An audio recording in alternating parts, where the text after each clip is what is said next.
अस्सलाम वालेकुम वरहमतुल्लाहि वबरकात। मेरे कबूतर परवर साथियों, क्या हाल चाल है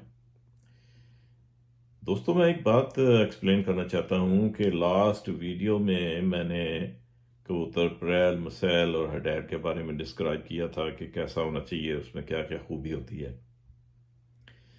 एक बात याद रखें दोस्तों, चाहे वो रेसिंग पिजन हो, चाहे वो हाई फ्लायर हो, चाहे वो टिपलर हो जिसको छतरी वाला कहा जाता है, उन सब में ये खूबियाँ मौजूद होती हैं और ये चीज़ें नोट करने वाली आती हैं। जो भी जिसको जिस तरह के कबूतरों का भी आप शौक करते हैं, आप रेसिंग का करते हैं, हाई फ्लियर का करते हैं, हाई फ्लायर का, छतरी वाला का शौक करते हैं, तो उनमें ये तमाम में ये खूबियाँ मौजूद होती हैं।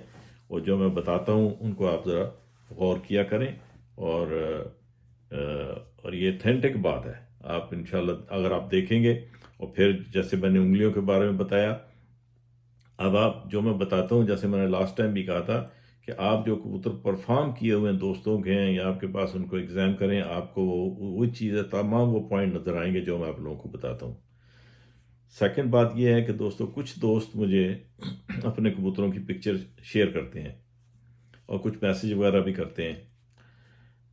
दोस्तों, मुझे नहीं, मैं हैरान होता हूँ कबूतर की पिक्चर की तस्वीर देख के कि जो मैं आप दोस्तों को बताता हूँ, देखो कुछ पॉइंट है वो हिडन है कबूतर के अंदर। और जब तक आप कबूतर को अपने हाथ में नहीं पकड़ेंगे, आपको उसके बारे में पता नहीं चलेगा।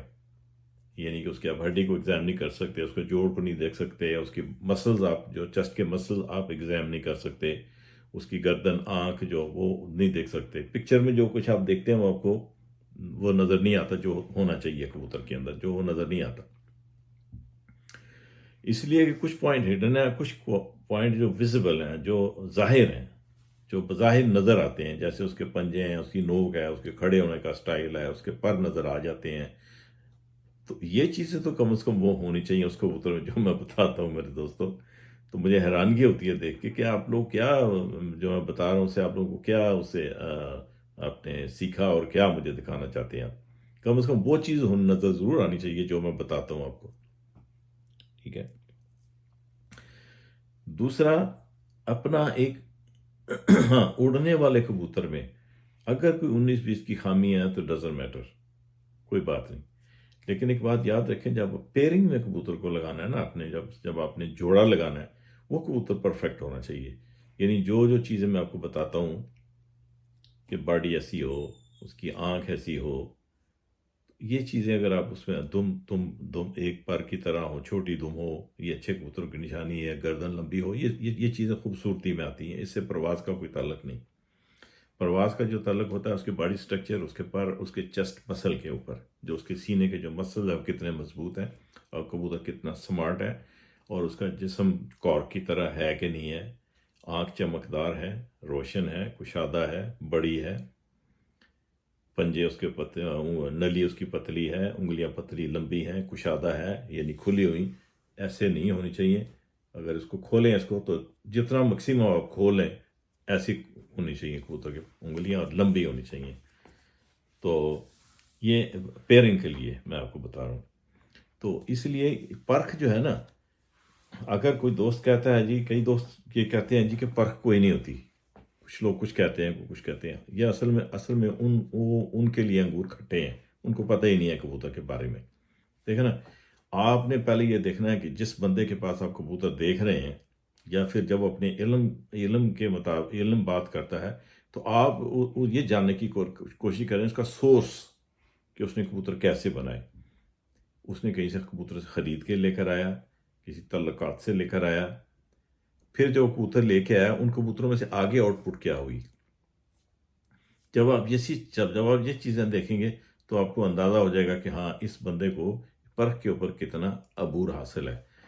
अब बाद दफ़ा मुझे ना अपनी, या उस्ताद, मेरे उस्ताद साहबान जो हैं उनकी एग्जांपल मुझे देनी पड़ती है कि कबूतर की परख है कि नहीं है। मैं आप दोस्तों को अपनी एक एग्जांपल देता हूँ। ये चंद साल पहले की बात है, मैं पिंडी था मैं। तो एक हमारे दोस्त हैं चौधरी अकील, गालिबन सऊदी अरबिया में रहते हैं। तो मैं भी था, वो भी थे, इखलाक मल के साथ उनके भी ताल्लुकात थे। तो अकील साहब आए थे, तो वहाँ उन्होंने पिंडी में एक इंग्लैंड में हमारे मिलने वाले या दोस्त ही समझ लें, उनका नाम है तैमूर खान, इंग्लैंड में रहते हैं वो। तो उन्होंने उनको शागिर्द करना था, शागिर्द करके उन्होंने उस्ताद करना था। जब चौधरी अकील को मेरे बारे में पता चला कि मैं भी यहाँ पे हूँ, तो उसने फिर मुझे भी इनवाइट किया। तो फिर मैं गया। तो मुझे एग्जैक्टली वो जगह याद नहीं कहाँ हम गए थे। मैं था, इखलाक मलिक थे, सैयद असद महमूद थे, एक वो पिंडी के और उस्ताद हैं मलिक महफूज थे, चंद और दोस्त थे जिनको शायद मैं नहीं जानता। जब हम वहाँ गए, उन्होंने अपने रस्म वगैरह अदा की। रस्म अदा करने के बाद, खाना वाना खाने के बाद, अब उन्होंने, शाम हो चुकी थी, तो हम बैठे, हम कबूतर देखना शुरू कर दिया हम लोगों ने। अब मेरे साथ शायद पता नहीं कौन बैठे थे, लेकिन मेरे लेफ्ट साइड पे इखलाक मलिक के बाद फिर चौधरी अकील और शायद असद महमूद, इस तरह बाकी बैठे हुए थे दोस्त। अब वो तैमूर खान ने कबूतर ला के दिखाने शुरू किए। सबसे पहले जो कबूतर, वो पहले या दूसरे या तीसरे नंबर पे कबूतर आया, कबूतर दिखाने के बाद तो मैंने उससे कहा भी कि आपका ये कबूतर बहुत अच्छा है, वेरी गुड बर्ड। खैर, इस तरह कबूतर आते रहे, पास होते रहे। फिर एक और कबूतर आया, चौधरी अकील ने मुझे 3 दफ़ा मुझे पकड़ाया, इसको देखें जी, इसको देखें। आई डोंट नो मुझसे वो क्या सुनना चाहते थे कबूतर के बारे में। तो मेरी आदत है, मैं हकीकत बयान करूँगा, सही बिल्कुल, मैं कभी गलत बात नहीं करता। हकीकत सही, सही, अच्छे को अच्छा कहूँगा, जो ख़राब है ख़राब है।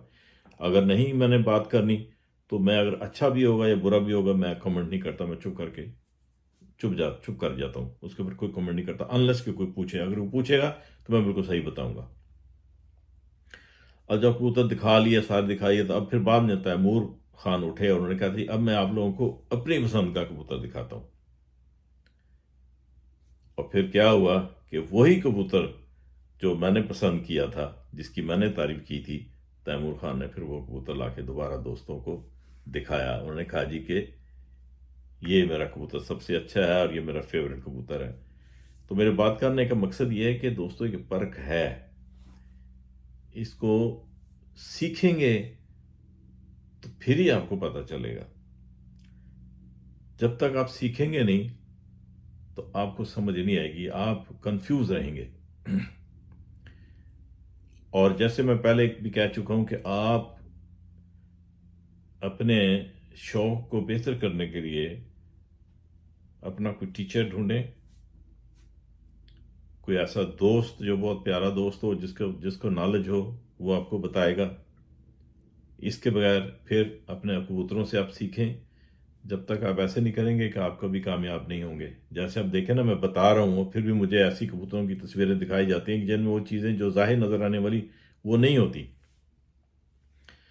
अपना एक स्टैंडर्ड, एक मेयार मुकर्रर करें अगर आप अपनी आइडेंटिटी चाहते हैं। तो कहीं से कबूतर ला के उड़ाएंगे तो आपकी वो आइडेंटिटी नहीं बनेगी।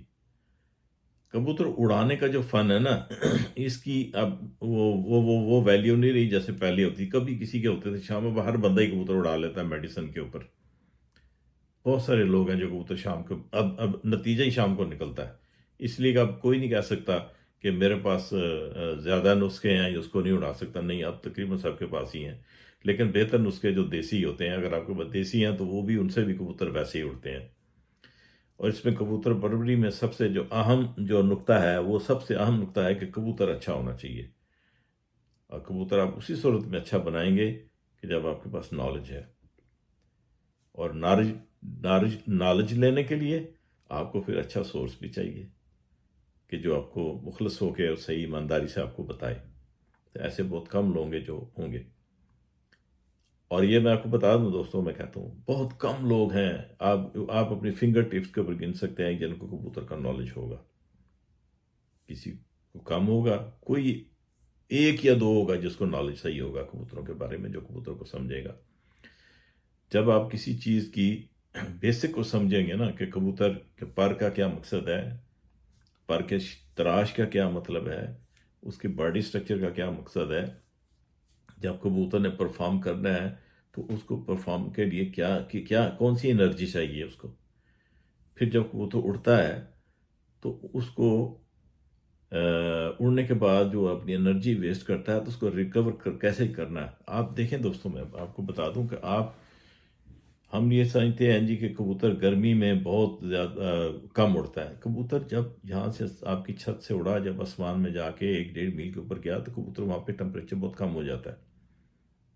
आप जैसे जैसे ऊपर जाएंगे टेम्परेचर कम, कबूतर बड़े अच्छे आइडियल मौसम में उड़ता है। एक कबूतर डिहाइड्रेट या वजन उस वक्त लूज करता है जब नीचे आ रहा होता है, जहाँ गर्मी की लहर होती है, वहाँ पे आगे कबूतर, क्योंकि ऑलरेडी वो थका हुआ होता है थोड़ा सा, फिर वहाँ पे और डिहाइड्रेट हो जाता है, फिर कबूतर कमज़ोर हो जाता है। तो आपको समझने के लिए कबूतर के बॉडी पार्ट्स को समझना बहुत ज़रूरी है। तो यही मैं आप दोस्तों को समझाने की कोशिश कर रहा हूँ। तो दोस्तों, इस वीडियो को सब्सक्राइब करें, लाइक करें और आगे शेयर करें, ताकि दोस्तों दोस्तों को भी फ़ायदा हो सके। तब तक नेक्स्ट वीडियो तक के लिए अल्लाह हाफिज़। अल्लाह हम सबका हामी और नासिर हो।